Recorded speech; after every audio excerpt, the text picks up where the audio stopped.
My name is Claire Hancock, and I'm from Financial Dispute Resolution Service.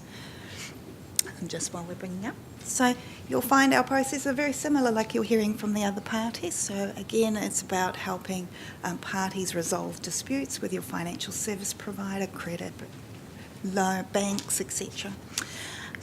So I'm going to go through a couple of case studies, so hopefully if we have time we'll go through them all. One about loan top-ups, one about fee disclosure, one about overpaid fees, and one about high-pressure sales, just to give you some context of some of the complaints and disputes that come through. But first, a little bit about Financial Dispute Resolution Service. It's a bit of a mouthful, so we tend to go through FDRS. So we're one of the 4 approved dispute resolution schemes for financial services. We are part of a larger organisation called Fairway Resolution. This is a Crown-owned company, and we provide dispute resolution and complaints handling across all types of spheres and industries. We have around 1,500 financial service provider members. And we had around 609 complaints in the 2015-16 year. Most of our complaints tend to be around fees and around communication. So the first one is regarding a top-up loan. And so this customer, we'll call her Mary Ann, she had arranged an original loan for $3,000. And so usually with those loans, there's usually like a loan processing fee. In this case, it was around $220. So everything was going well, and probably about a year in, she got a lovely little text message going, hey, if you need some more money, we can help. And so she got a top-up, and it was a $1,000 top-up. And then she got another text a couple of months later. So that's and so she ended up with a bit of a larger loan. But what actually was the confusion was that when she found that when she received that money, there are actually fees included in that she wasn't aware of. And so it was a question in terms of, with that instant action of responding to a text, could they actually then claim those same fees, like the loan processing fee, for the second and third time? So there were question marks around that element, and that's where her complaint was regarding. There was also an element in terms of those auto opt-in, opt-out options. So where sometimes the business practice will have an automatic opt-in where the customer can then choose to opt out.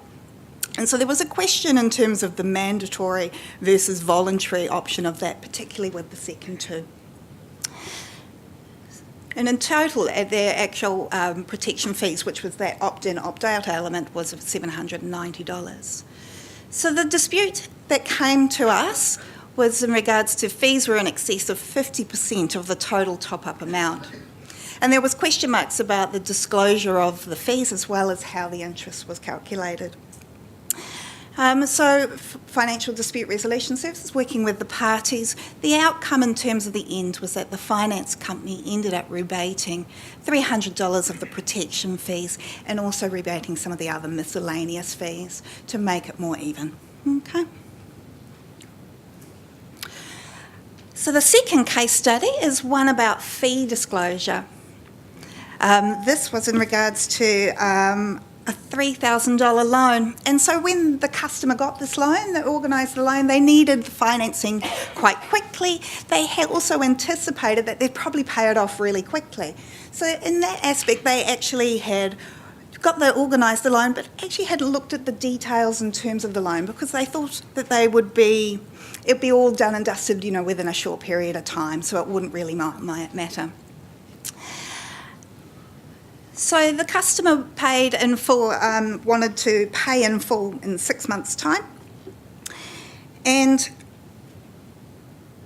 when they actually came to saying, okay, I'm paying off the loan in total now, all these fees they became aware of all these fees that they weren't aware of originally. And they were fees regarding things like the broker fee, loan processing fee, application fee, default repayment protection plan.